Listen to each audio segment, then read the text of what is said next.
So this is not really a talk. I haven't prepared any of the slides. So although I do have something, so I expected this would be a smaller crowd and like a cozy discussion that we could have together. And yeah, I mean, this is pretty nice. So how many of you here code? All right, about 70%. Yeah. Now, I think something has been changing drastically in the middle of this year, specifically. And so we run, a training program called boot camps, and we train people on Fire, openEHR, all of the standards, and we ask people to code, right? And last year, we only took people who were actually able to code and who are developers. And something really changed in the middle of this year. And what we did was we took people who did not know how to code at all, right? And I just want to show you something. These are people who have absolutely no experience coding, or they have, like extremely basic experience with coding. And I did it like we would do in a Swiss hospital. This being your first app, it's truly. Thank you. Yeah, let me go ahead and ambition. First time in life, writing a web application code. So we have one cancer clinic, and we're doing some research lab. We want to start build the base for this app. Just a round of applause in the chat, please. Excellent. Every who's attempted it for the first time. Thank you, and the credit really goes. And I. Okay, it's a lot of double echoing, but these are people who have absolutely no experience coding. Okay, now how many of you think you can code? Raise up your hand. Okay, I still see like around 80% of you raise your hands. I want to show you a quick video. Hello, everyone, and today, Oh, sorry. I'm going to show you how to code with cursor. And you get a terminal and say, Just to give you a context, this is an 8-year-old girl, and she is building an application using cursor. And she goes on to explain like what she does, and you can check this out. Just 8-year-old girl using cursor, and you'll get this on YouTube. And she builds a fully working app.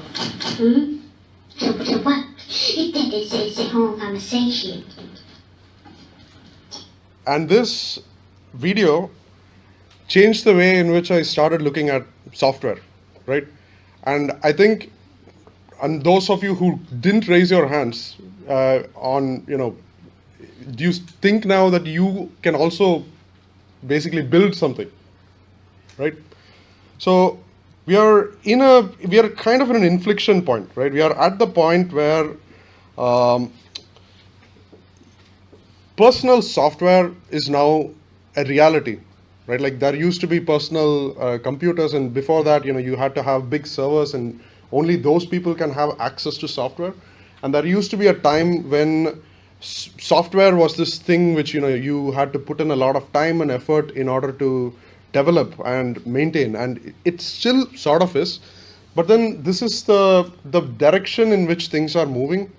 The more and more I see people who have absolutely no experience just like build things and it just works, the more it makes me think, okay, what happens in healthcare if personal software is a reality?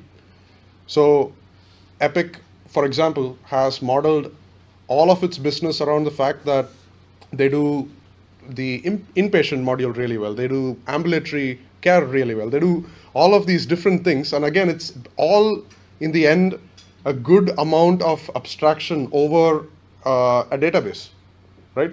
So what happens when an 8-year-old or maybe an experienced clinician or somebody who understands the workflow well enough can talk about their workflow, and then they get working software that they can use to go about their everyday lives, right? And in this world, again, I'm not talking about fiction here, right? Like this is a reality today. This is possible today. People can build personal software. So in this new reality, again, the essence of why we need a data platform and why we have to separate the data from the application becomes even more essential, right? So I'll walk you through a few types of AI software, and I'll again like try to take you through a few demos of what this is and how you can use it. And again, it's we have close to 30 to 40 minutes. So I will take you through live demos, and you can share your experiences as well. And let me know if you want me to cover something specific. Yeah. So it's mostly an interaction. It's not a talk. This is not really a talk. Yeah. So the first thing is AI as the UI. Okay. And I think a lot of you might be aware of this kind of interface. But let me show you where we are at right now. How many of you actually have built or used a sort of a scribe application where you can talk unstructured data, or you can talk to a scribe and then it captures the data for you? Not that many, but for those of you who used it, how has your experience been? What do you usually do? Pretty good. I may be biased here. Fair warning, I do work for AWS, but we have a tool for scribing, and yeah, it works pretty well. Yeah, so I think that's the AWS Health Scribe. Correct. Yeah, that as a service. So I'm going to show you how you can probably build something like AWS Health Scribe in maybe 2 minutes. Not not to this is using the openAI's real-time APIs. And I have a specific interest in ophthalmology because both my parents are ophthalmologists, and me being a doctor who wanted to go into, I was more interested in software. The first problem that I tried to solve was, can I make documentation easier for my parents' clinic, which was in ophthalmology. And this is, I don't think we've gotten this close to the accuracy that this is the openAI's real-time APIs. And what I can do is, so I have a test sentence here. I'm just going to try a few things, but hopefully this works. It's a live demo again. Right cornea dendritic ulcer, left cornea central corneal ulcer. You can see that these are SNOMED CT codes being coded on in real time almost, right? And you can imagine how a doctor can have like a switch or something on their side where they press on the switch when they are talking. It also works in ambient mode, meaning like you can have voice activity detection and you can just like say, but the thing is, it understands your context. It's not a dumb scribe where you just have to like, that's not what I meant. You can just talk back to it and say like, can you just switch it out? Can you make the dendritic ulcer go on the left side and move the other one to the right? This level of agentic behavior was not possible before. This is new, right? And does Health Scribe do something like that? I knew that was coming. With a few tweaks, possibly. Possibly. But no, it's the probably. No, but I'm thinking the whole industry is moving so fast, and it's it's going at such a rapid pace that it doesn't matter anymore. Like it's almost, if somebody can, I think I built this during a weekend, right? I was interested, I built this during a weekend, and it's super simple. Like all you need to do is you need to have a JSON schema of what your form needs to look like. You pass it down to ChatGPT, say that, hey, you're working with these ophthalmology signs, give it a list of vocabulary codes that you're interested in, pull rest from a database, and you have a working form that understands the context that you're in, and you can basically talk to it like you're talking with another agent, right? So just to show you quickly, how many of you have used OpenAI function calling? All right. I'm gonna quickly show you what this is going to look like. All right. Okay. What is the playground, right? I don't know what the. Okay. Anyway, so the first thing that you do is you take a form, right? Let's say we have an existing form, or we have. Okay. So this is a form from. This is a form from ophthalmology, right? Again. So for me to, how do I generate a JSON schema for this, right? All you need to do is take a screenshot, pass this on to ChatGPT. Can you generate a JSON schema?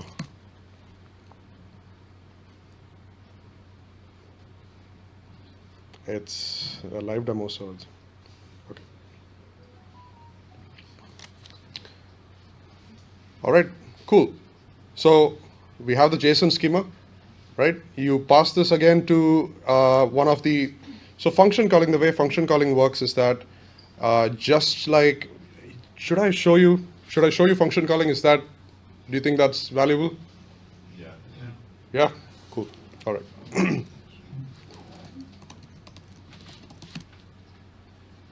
All right, so to demonstrate this, I first need to log in. OpenAI has this thing called their playground.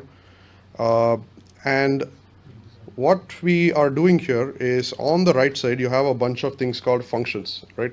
So functions are things where you are talking to OpenAI in terms of voice or text, but then there are these special actions that it can do, right? So sometimes these actions are like, fetch the weather or like get the stock price, but it can be as simple as fill out this particular form that I have, right? So I'm going to just use this. So if you see here, it has a name, description, and parameters. And then it has, we are going to just replace the parameters side with, okay, you know what, I can just generate it. Oh,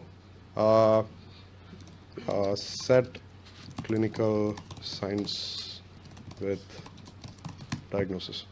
Okay, I didn't know this was a thing, but okay.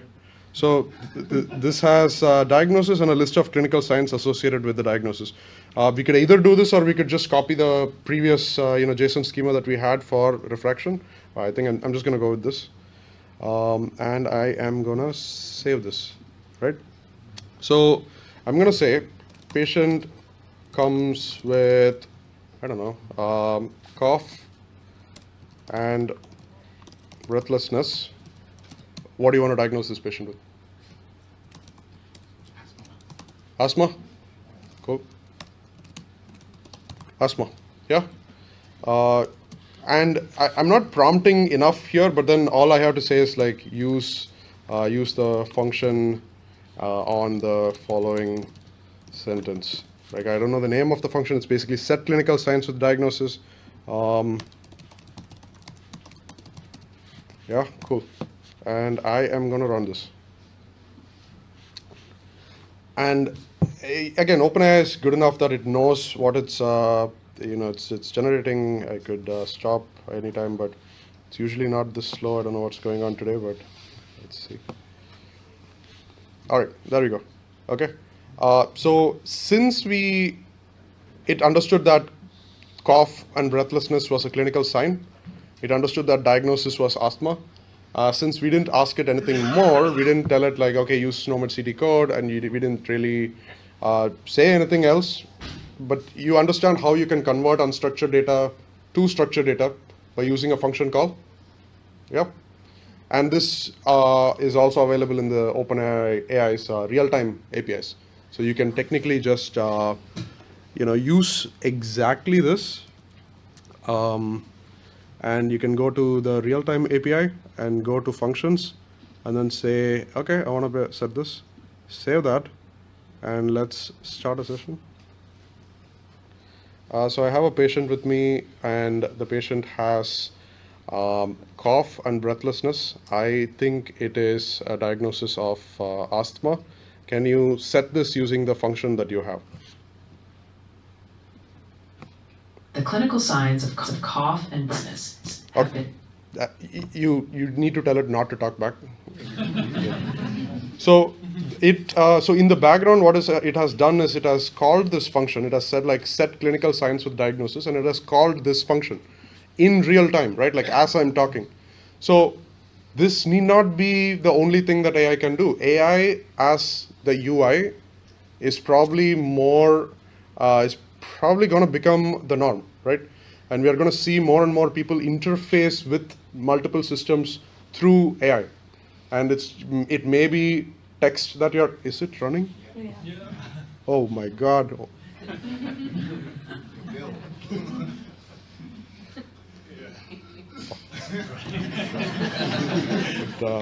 Yeah, it didn't. Credits are going. Yeah. Yeah, so you need to be careful with it. So that's the next part of the talk.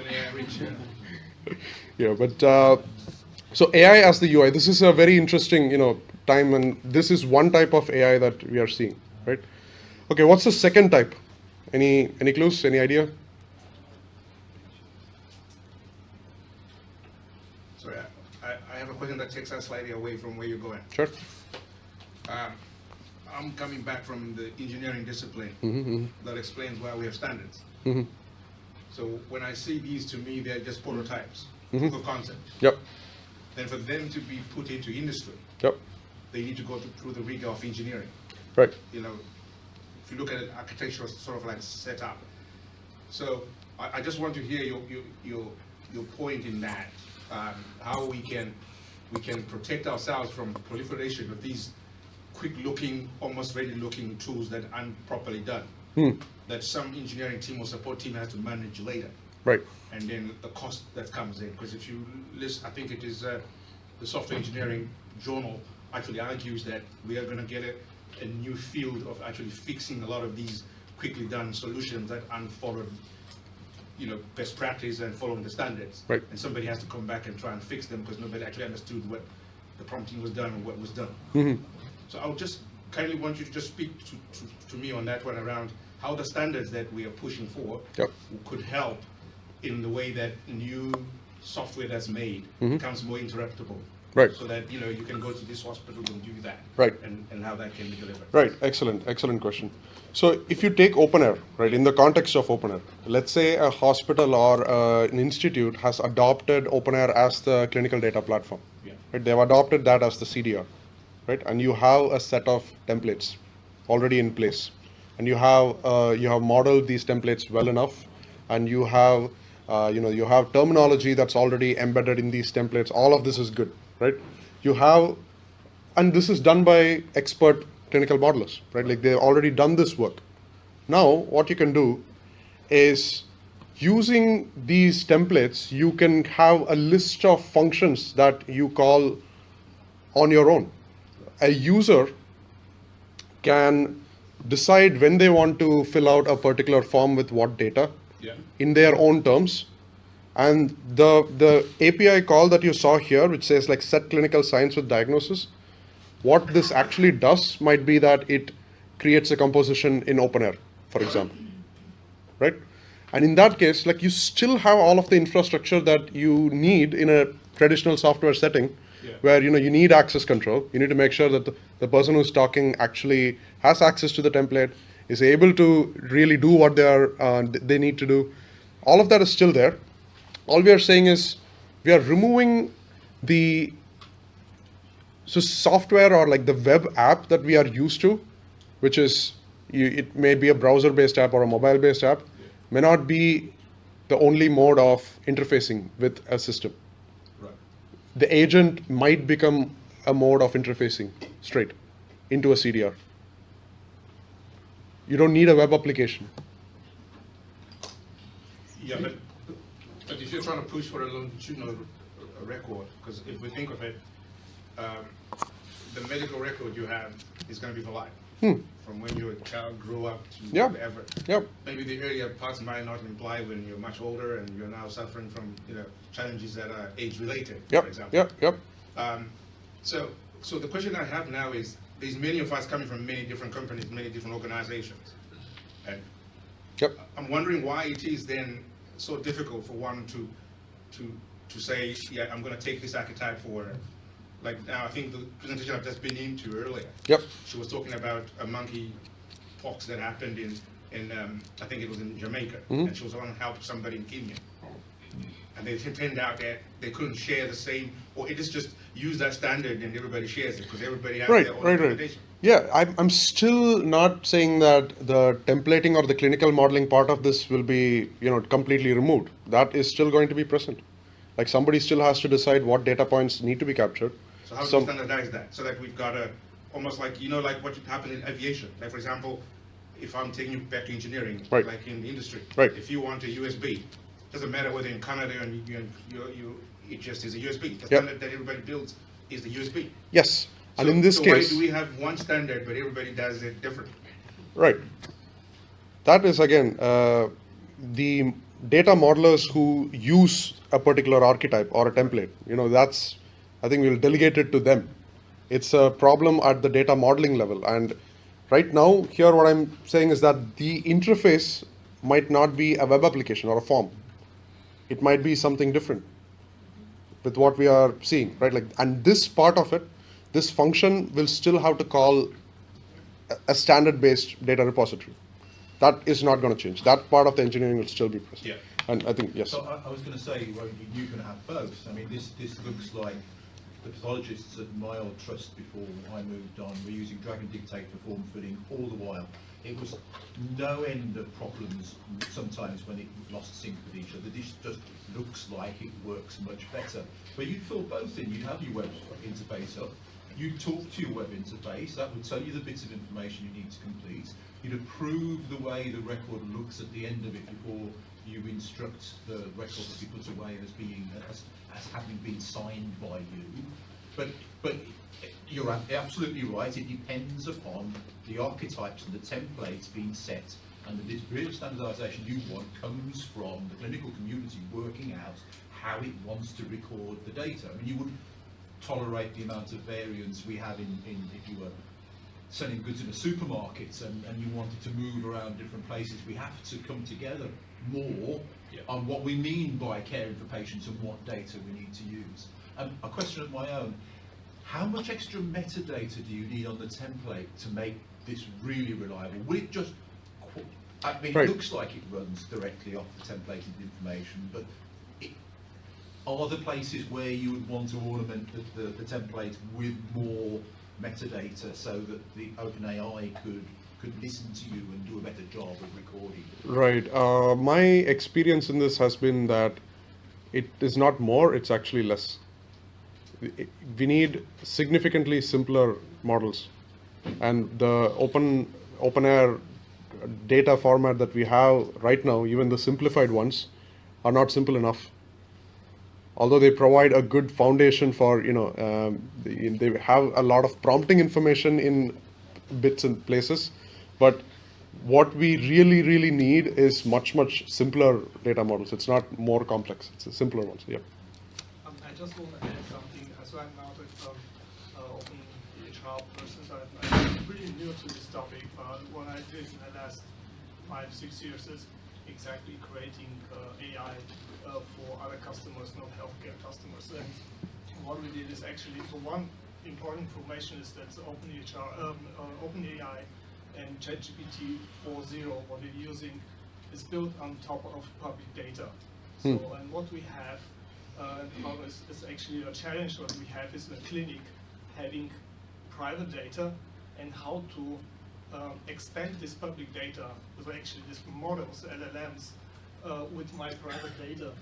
Right. That's exactly the challenge what we have, and there are different options, and that probably could answer your question. So you don't have to take care about this data, because if you combine this data, and that there are a lot of frameworks out there, just to mention RAC, for example, probably you're going to say something about that, but there are also other pipelines that it helps you join this data and put it in a safe environment so that you trust, because you don't know where this model right now is running. It's running in Africa, it's running in North Korea or something else. Yeah. Somewhere else in topic. So, and that is something what we have to check to Yeah, care I- about. And the last thing, is actually probably can say some few words about it, is to make all this technology extendable. So what would we work in the last couple of years is to make this AI interface explainable so that you know why it took this decision, not what just to take it as a granted. Oh, makes sense. And I think I have a bunch of slides about it, but I think I'll jump to it straight away. But I think this was another AI talk that I had in the Netherlands where I was showing how there was a leaked memo from Google where they said that we have no moat and neither does OpenAI. And I was saying how like OpenAI is probably not going to be on the top, and it's probably going to be open source that actually comes out on the top. That happened. So this is Llama 3.1405B beating GPT-4 in almost all benchmarks. So it's like if the frontier model today is Llama, and you know OpenAI is basically playing catch up, you can run Llama on your own system. You can run it on your own GPUs. You do need an investment in that, and probably like something like AWS infrastructure or something like Bedrock can help. But it's already possible to run local models on your own environment, and you can train it and you can fine tune it, you can extend it, you can do whatever you want. So that's already happening. So I'm gonna, okay. All right, that's number one, like AI as the UI, right? That is coming, and it's just good to, and again, like as this gentleman put very nicely, it's not just going to be AI alone as the UI. We are going to probably see some sort of a feedback where it asks you, hey, are you sure this is okay? Are we cool? And then you as a clinician, or you as a patient, you commit that data and you actually put that in the care record, right? AI generated configuration. So this is the next major one. And I think there is a lot of scope here. So what do I mean by configuration? So in a sense, there is the third one is AI generated code, but there is a very small difference between what configuration is and what code is. A configuration to one person may be a code to another. So in the context of openEHR, you could think of templates or archetypes as configuration, right? So or for example, a form, how a form is supposed to look like, how a form is supposed to work with the template. This is configuration, right? So now, can an AI generate these configuration files? Absolutely. Like it's really good at generating code. It's that which is much more complex. It's really good at generating configuration, right? Now, what you need to know about here is that many of you here are from companies which are going to develop some sort of an internal artifact, right? You're going to have some sort of form configuration, or you're going to have how you are going to run clinical decision support. And it's important to note that AI is going to be part of the workflow here. So if you are going to be able to have your end users just use some sort of a playground where on the side they just say like, hey, I want to capture blood pressure, pulse, yada, yada, yada. And then you are able to dynamically generate a template that does that. That is very much possible. And then you are able to say, okay, I want you to generate a form that does it for me. And then you are able to generate this form configuration. And then you are able to see this form configuration in real time, right? But what you need is an engine that can actually understand the form configuration. You need an engine that can understand the generated template or the archetype. Now, taking it a step further, the AI generated code is not that different. So for example, again, this is our, I can show you the different artifacts that we have, at least in our EHR system. So things like widgets, forms, value sets, more or less most of these configuration pieces can be generated by AI, right? But that brings me again to the next, next piece. So I was actually. See anything? Oh. So this is supposed to be. Yeah. This was. AI generated. It is. I don't know actually if this is AI generated. I don't know, but this is. I was supposed to catch up with my family, and we were supposed to go to Finland, Rovaniemi, to see the Northern Lights. But I think most of you don't have this problem, but as an Indian, I have to get a visa even to go to the bathroom. So, like, I was doing this where, my parents sent me, the tickets, and they are like, okay, book a flight on these dates and get it to the visa office. I double checked with ChatGPT asking if this is the right dates. And can you spot anything different here?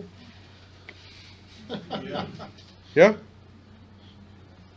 It's supposed to be on 7th November according to the PDF, but then it said that 11th November, which is a number that I made up from nowhere, is actually correct.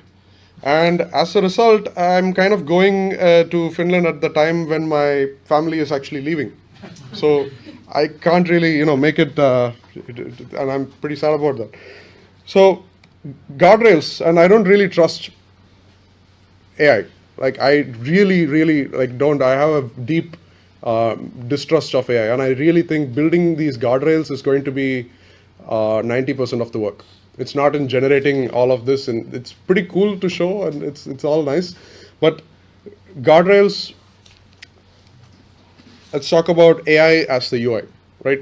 So what kind of guardrails do you think we can have? I think one solution was already proposed, but I think you first need to have a simple human readable version of the output that the AI generates. So even though we are doing this function call and we are, having this, it needs to be an extremely simple version of what is actually going to go in the record. And it should be an honest representation of what the data actually shows, right? It need not be entirely JSON, but it will be sort of inaccurate if you kind of hide the SNOMED CT code or the ICD code away from the practitioner, right? So here the important thing is, like, do not abstract too much. And the second is for AI generated configuration. You need to, again, simple test cases. These are good, but these are like simple in the sense that at least you have some sort of a sanity check, right? If you're binding back a particular composition into a form, just validate that it actually binds back the right values. Make sure that it doesn't miss anything, right? You need to have that. And again, the generated output is reviewed and signed off by a data modeler. Any configuration that is to be generated is 100% to be signed off by an expert who would have otherwise generated this anyway. Like, so it's just helping people. It's not really doing everything for the other person. AI generated code. How many of you use AI generated code in production? So already a bunch of you. How do you? What's your technique for validating whether it's good? Well, I usually take it as a suggestion for a code, and then I manually check Yep. if it's correct. Like, it's saving me typing time, but Yep. I try to make it produce the code I wanted in the first place. Got it. Yeah, because we follow a test-driven model, and as we used to have the X programming where you have pair programming, we tend to work it that way. But it's mostly very much, like I said, that the same processes we do, and this time it has to be even more stricter because it's very easy to slumber and think it's getting better and better. Like, for example, if you're using, we tend to use a lot of the numbers just cost me now. All right, but when the model is get used to a certain domain that you're testing out, because we don't let it read from public Git repositories anyway. Got it. But yeah, but it's still very much a space where, when done, Yep. it needs that second hand check, which Yeah, is important. yeah, that's good. So definitely, I think extensive tests, right, for the code that you're going to write, and these tests can technically be AI generated. Although you want to have a human review these tests at least to ensure that that's the kind of behavior that you want. And again, like, the generated output is reviewed and signed off by a developer, and it should be taken as a suggestion here, right? But again, you almost have validation and sign off in anything that's AI generated, right? Not doing this is a big no-no. And I'm seeing a lot of people doing this very particular pattern where they take a bunch of unstructured documents like PDFs or images. They are converting it to structured data through AI, and then they have absolutely no one on the other side who's checking or validating whether this is right. And they are doing queries on this data that was generated by AI. This is extremely unsafe, right? Like every single time you have something generated by AI, if it's clinical, it needs to be reviewed by someone with the clinical know-how on checking if it's accurate. If it's going to be configuration, it needs to be a data modeler who has to check off and say that, okay, this looks good. If it's code, okay, LGTM looks good to me, or you do. Yeah. Is one of the main guardrails though the scope and the purpose of what you're trying to achieve? And one of it is that human behaviour is I've got a phone, I've got a laptop, I've got an iPad. So not overextending. So you talked about a use case there of digital dictation, and actually AI works really well for capture, because capture promotes human interaction into technology to verify. And if that's a safe area of verification, there's the point that Steve made is this then about the storage and the posting of the data and the reuse of the data? That's where standards come in.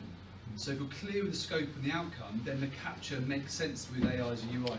But if you overextend, that's where I'll get worried. And I think the system will get worried. Right. It's not just capture, because I've seen so many people also implement some sort of a query capability in their UI.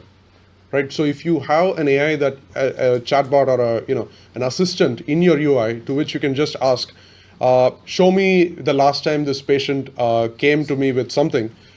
If that result, if the artifact in the middle is not validated, then you can make a medical error there. So it's not just. Is that down into the scope of what you point the model at? And that if there's clinical verified data in an EPR, which is a closed system of data, does that then become a trusted source of data that you can train the model on? So go back to the gentleman's point around where does the trust element come from, and therefore it's the data sources you point to. It's not just the data source, right? It's also the artifact that's generated that actually queries the data source. So for example, in a traditional system, you know that this particular table always pulls records from a particular data source. So you can trust that table to know that all the lab information will always show up. But if you're having an AI agent which is generating AQL, let's say, which is generating AQL, and then that's executing against a trusted data source, you still have to have someone validate the validity of the AQL. So you need to have a simplified human readable version of AQL. Right? So that part a lot of people miss. So it's not just data capture. It's like any sort of an interface. Yeah. You kind of joked about looks good to me. Right? That is a perennial problem in software development. Is that people don't like doing other people's work. That could be another person's work, or it could be an AI generated work, and there's a fatigue that comes from it. Humans can only generate so much code or so much configuration, but AI can generate a lot more, so we risk asking people to become reviewers first and foremost. And humans are lazy, and humans, if they're asked to do something 100 times, and 100 times the output is good, we'll just get more and more lazy, and it will descend into looks good to me, which is what we've seen in the development world. So are there controls that we can put in place to measure the quality of the review? Absolutely. At least you have someone to point a finger at.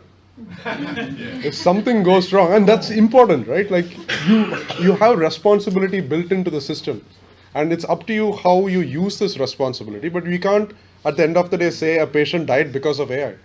But we can say a patient died because this lazy.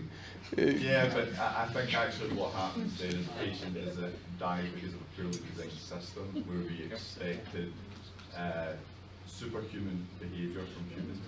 And that happens all the time. We design systems that set humans up to fail. And that's what I'd say, yeah, we will have someone to sue or a neck to throttle, but it won't have been a fair setup from the get-go to ask humans to spend their entire working life just reviewing the output of someone else and not having any creativity themselves. No, you do have a fair point. I don't have a particular answer to that. Yeah. Yes.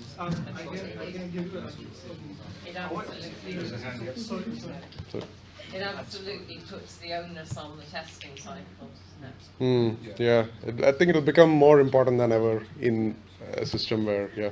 You gotta make it more chance as well. Because if you ask it to do, say for example, if you want to code with AI, if you ask it, can you create me a tool, a process that does these a few things, it's gonna struggle. So you actually have to come in as an engineer and break it down and say, give me an authentication algorithm, and these are my parameters. And then when you do that, you also have to be clear in the context, but also restricted not to allow hallucination. So it should come back and say if it cannot. Because if you don't explicitly make it that, unfortunately a lot of these models are just playing probabilities. And then they will just come out with some, but if you don't understand better, and this is where I was coming from then, it has to be a tool, just like the way Copilot says it, you know, it's to be your assistant, not the other way around. So you can't come in and say, well, now that AI is good, I'm going to code this special app for my mother's diabetes management and all that. You cannot. Thank you. Right. Yeah. Yeah. I mean, there's still that argument of how good is acceptable, right? So, like, I know before Gen AI and just looking at traditional deep learning models and stuff, there was a discussion in the healthcare community about using AI models or, to, I don't know, detect tumors and all that sort of stuff. And there's the argument of, well, if AI can get it to, let's say, 98%, and a professional like a radiologist can get it to 96%, I mean, do we still trust the AI? And a lot of the consensus was, well, it's better than the radiologist, so why don't we accept it? Similarly here, if we're looking at code, there's models, there's techniques in where AI can check AI's work, right, and just keep repetitively checking on a cycle to get it to a pretty high percentage. Why don't we just accept that, because, and then say, well, the margin of error because of this technique is so small that actually if you had a developer checking it, they most likely wouldn't do as well, sort of thing. There's that argument too. Yeah. I hope I'm making sense. Yeah. No. The thing is though, when you're talking about that, what you're then getting to the point of is how do we prove an AI engine as a medical device? Right. Yeah. And how we do that validation and satisfy ourselves that that validation is right. I'm not saying we shouldn't be doing this. I think we absolutely should be doing, but it doesn't seem to me to be obvious how we get over that first validation where we can then start trusting it. Because I mean, if you look at the stats, right, like if you were to do complete, I think properly evaluating risk is really important because. So you turn up. Let's pretend that I drive off at the end of the I drive off at the end and I have an traffic accident, and then the ambulance turns up and I'm allergic to penicillin, let's say, and they give me penicillin, and I die. I prefer the chances of an AI summarising patient summary for me and then be able to read that above dying with penicillin. So I think we've got to calibrate our risks. But it is a really, really important point. Look, it's an absolutely fascinating topic, and I'd like to say thanks very much to Sidharth for